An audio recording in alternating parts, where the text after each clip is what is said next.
News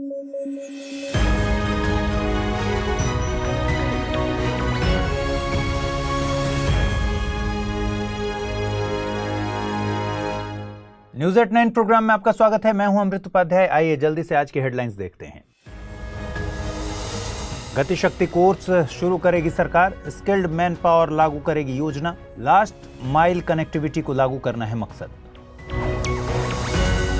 दुनिया भर में मना सॉयल हेल्थ डे, खाद्य व्यवस्था की नींव में है मिट्टी, सरकार ने लॉन्च की थी सॉयल हेल्थ कार्ड योजना। और हंसराज अहीर बने एनसीबीसी के अध्यक्ष, संवैधानिक संस्था है एनसीबीसी, साल 2018 में मिला संवैधानिक दर्जा। चलिए खबरों की शुरुआत करें। उससे पहले एक बार फिर बता दूं मैं कि अगर आप इस बुलेटिन को पीडीएफ में पढ़ना चाहते हैं तो अमृत उपाध्याय 007 टेलीग्राम चैनल पर जाइए, जहां इसकी पीडीएफ रोजाना मिलती है। आइए खबर शुरू करें। सरकार ने तकरीबन 100 यूनिवर्सिटीज की पहचान की है जिनमें प्रधानमंत्री गतिशक्ति योजना का कोर्स शुरू किया जाएगा। इससे सरकार को इस योजना को लागू करने के लिए ट्रेंड मैन पावर हासिल हो सकेगी। सरकार ने हाल ही में 50 के करीब ऐसी वर्कशॉप्स ऑर्गेनाइज की हैं जिससे अपने खुद के अधिकारियों को इस योजना को लागू करने के लिए ट्रेन किया जा सके। गौरतलब है कि प्रधानमंत्री गतिशक्ति योजना को प्रधानमंत्री नरेंद्र मोदी द्वारा 13 अक्टूबर 2021 को लॉन्च किया गया था। इसे department for the promotion of industry and internal trade के द्वारा लागू किया जाता है। इसके तहत अर्थव्यवस्था के विभिन्न क्षेत्रों में जीआईएस बेस्ड प्लेटफॉर्म का प्रयोग किया जा रहा है। इसमें सरकार के विभिन्न विभाग एकजुट होकर लास्ट माइल कनेक्टिविटी सुनिश्चित करने का प्रयास कर रहे हैं। इससे लॉजिस्टिक लागत को भी कम करने पर जोर दिया जा रहा है। भारत के अवसंरचना प्रोजेक्ट को पूरा करने में मुख्य चुनौती वित्त की नहीं बल्कि उसे लागू करने की है। सरकार ने गतिशक्ति के जरिए इस चुनौती से निपटने की कोशिश की है। 5 दिसंबर को विश्व मृदा दिवस मनाया जाता है। इसका मकसद हेल्दी सॉइल के महत्व से लोगों को रूबरू कराना है, साथ ही मृदा संसाधनों के सतत प्रयोग को बढ़ावा देना है। इसका मुख्य मकसद लोगों को इस बारे में जागरूक करना है कि मिट्टी के निम्नीकरण से ओवरऑल पर्यावरण पर क्या प्रभाव पड़ता है। इस साल की theme soils where food begins रखी गई है। मिट्टी हमारी पूरी खाद्य व्यवस्था के लिए नींव का काम करती है। दरअसल खाने वाले सभी पौधे मिट्टी में ही उगाए जाते हैं। मिट्टी जीवन देने वाले पौधों को पोषण मुहैया कराती है। मिट्टी कार्बन को संचित करके जलवायु परिवर्तन के प्रभाव को कम करने में भी कारगर है। भारत सरकार ने साल 2015 में soil health card scheme launch की थी। यह भारत सरकार के कृषि मंत्रालय द्वारा लागू की जा रही योजना है। इसे सभी राज्यों और संघ शासित प्रदेशों के कृषि विभागों के द्वारा लागू किया जाता है। इसका मकसद किसानों को उनके खेत की मिट्टी के पोषक तत्वों की जानकारी मुहैया कराना है। साथ ही मिट्टी में उर्वरकों की कितनी मात्रा की जरूरत है ये सलाह भी दी जाती है। इसमें मृदा में पोषक तत्व प्रबंधन के लिए मृदा परीक्षण किया जाता है। इसका मकसद सतत कृषि को भी बढ़ावा देना है। इस खबर की अहमियत को समझने के लिए साल 2017 में यूपीएससी की प्रारंभिक परीक्षा में पूछे गए एक सवाल पर गौर करिए।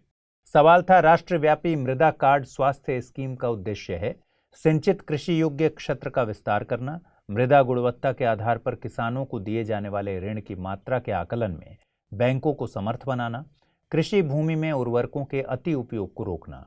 उपर्युक्त कथनों में से कौन सा या से सही है या हैं? केवल 1 और 2, केवल 3, केवल 1 और 3 या फिर 1, 2 और 3। बीते 4 दिसंबर को इंटरनेशनल चीता डे का आयोजन किया गया। इस दिन को इस साल भारत के लिए अहम माना जा रहा है। गौरतलब है कि इसी साल 17 सितंबर को नामीबिया से लाए गए चीते कूनो नेशनल पार्क में रखे गए थे। इन चीतों को मध्य प्रदेश के कूनो नेशनल पार्क के क्वारंटाइन जोन में रखा गया था। बाद में इन्हें जंगल में छोड़ा जाएगा। जब ये भारतीय जलवायु के साथ तालमेल बैठा लेंगे तब। इन चीतों में 5 मादा और 3 नर चीते लाए गए हैं। इन्हें नामीबिया में भी लंबे समय तक मेडिकल सुपरविजन में रखा गया था। कूनो नेशनल पार्क में भी चीतों को रेडियो कॉलर्ड किया गया है जिससे इनकी हर मूवमेंट को ट्रैक किया जा सके। प्रसिद्ध wildlife scientist Laurie Marker के निर्देश में बनी एक टीम इनकी निगरानी कर रही है। आपको बता दें कि चीता जमीन पर सबसे तेज दौड़ने वाला जानवर है।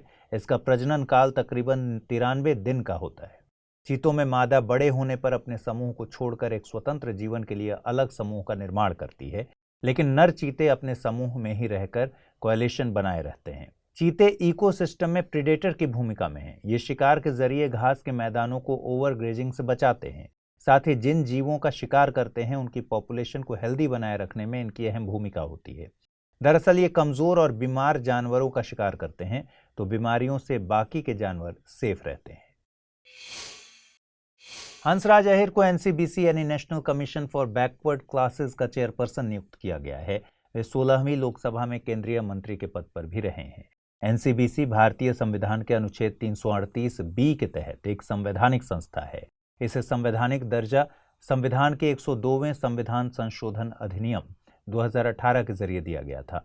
यह एक 5 सदस्यीय संस्था है जिसमें एक अध्यक्ष, एक उपाध्यक्ष और 3 अन्य सदस्य होते हैं। इसे शुरुआत में national commission for backward classes act 1993 के तहत गठित किया गया था। इसे रिपील किया गया था। आपको बता दें कि इस कमीशन का गठन इंदिरा साहनी केस के आउटकम के तौर पर किया गया था। साथ ही भारतीय संविधान के अनुच्छेद 340 में राष्ट्रपति को इस तरह के आयोग के गठन के लिए प्रावधान दिया गया है। आइए देखते हैं आज के बुलेटिन पर आधारित क्या सवाल बन सकते हैं। पहला सवाल है, पीएम गति शक्ति योजना संबंधित है कनेक्टिविटी से, रक्षा उपकरणों से, ऊर्जा क्षेत्र से या फिर आत्मनिर्भर भारत के कॉम्पोनेंट। अगला सवाल है, निम्नलिखित कथनों पर विचार कीजिए। National commission for backward classes एक संवैधानिक संस्था है। इसे 102वें संविधान संशोधन अधिनियम 2018 के जरिए संवैधानिक दर्जा दिया गया। नीचे दिए गए कूटों का प्रयोग कर सही कथन चुनिए। केवल एक, केवल दो, एक और दो दोनों, न तो एक और न ही दो।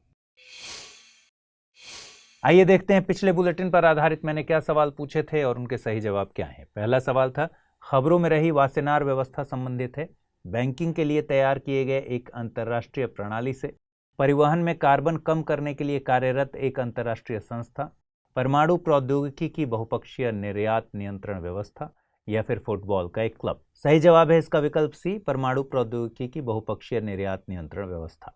अगला सवाल मैंने पूछा था, निम्नलिखित कथनों पर विचार कीजिए। डिजी यात्रा को लागू करने के लिए डिजी यात्रा फाउंडेशन नोडल बॉडी है। डिजी यात्रा को सभी तरह के सार्वजनिक परिवहन के लिए लॉन्च किया गया है। नीचे दिए गए कूटों का प्रयोग कर सही उत्तर चुनिए। केवल एक, केवल दो, एक और दो दोनों, न तो एक और नहीं दो। और सही जवाब है इसका विकल्प ए। दूसरा कथन गलत है, यानी सभी तरह के सार्वजनिक परिवहन के लिए नहीं बल्कि हवाई यात्रा के लिए ये योजना लॉन्च की गई है। तो आज के बुलेटिन में इतना ही रखते हैं। कल रात 9 बजे आपसे फिर मुलाकात होगी। अपना ख्याल रखिए, ठीक से पढ़ाई कीजिए और जो प्रश्न आज मैंने पूछे हैं उनके जवाब कमेंट बॉक्स में देना मत भूलिए। नमस्कार।